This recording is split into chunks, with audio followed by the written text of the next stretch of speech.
Aloha, this is Sarah Rudinoff, and I have been with Windermere for 3 years. I was a full-time performer, and I had lived in Seattle. I had moved to Los Angeles and New York to pursue my theater career. And when I moved back to Seattle, I had been thinking about real estate. My mother was a broker in the state of Hawaii, where I grew up on Kauai. So it was kind of a family business. I had 2 brothers that were in the business too, and I thought, this might be a good fit for me. A friend of mine who I love dearly, but was in his 40s at the time, and I was in my 30s when I got my real estate license 15 years ago. And I went to his apartment, and it was a basement apartment on Queen Anne, and it was just real small and real dark and real cheap. And I sort of thought, oh my gosh, that's where I'm gonna be living when I'm in my 50s if I keep being an actress in Seattle full time. So I think that's kind of what pushed me over the edge, was just kind of going, I know I'm back in Seattle, and I realize that I'm gonna continue to perform, but that I need another career to kind of live side by side with my performing life if I was gonna commit to being in Seattle again full time. I had been at 3 offices before I joined Windermere Mount Baker, and it's a mix of wanting to find a culture that felt like it fit me. And in some strange way, I think I didn't want to find a culture that fit me for a little while, because that meant I was a real estate agent for my real life, for my real life. Authentically, Sarah was a real estate agent.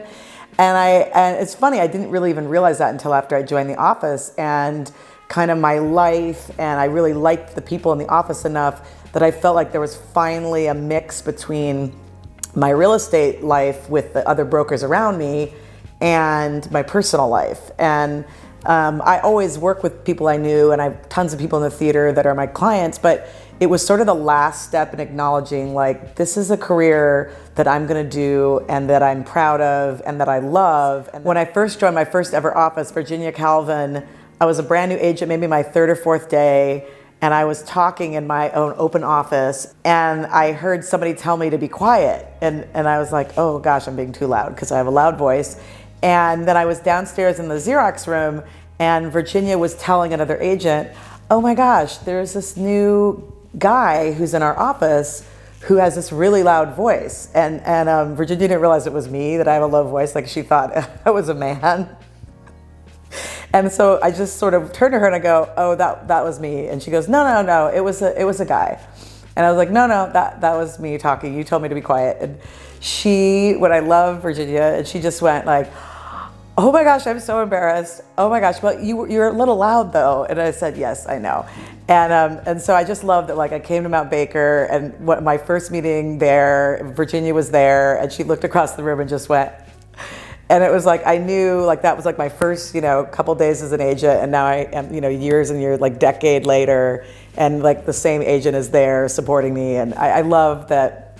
It's just, we have this small community, and within my office personally, I feel like I have enough tendrils that even though I'm new, I still feel like kind of part of the team, part of the group. One of my favorite stories that I like to tell people about my new office is that I was in a lot of offices. I had been in 3 offices before. When I did a show at the 5th Avenue, I told people, hey, I've got tickets, and if you'd like to come, I have a little discount code. And in my other offices, I would say maybe I had 3 agents like come to see me in something. And the night that we were gonna sign up people for Windermere, I had over 50 agents and their partners come to the show and come backstage and stay for the party. And that was just a totally different experience. It was like, we wanna come and we wanna support you, and we wanna kind of participate in each other's lives. And that was just like, turn the page. It was great. They say never trust anyone over 30, but I think only trust people over 40 should be the new phrase. So happy birthday, Mount Baker Windermere. Shaka from Sarah.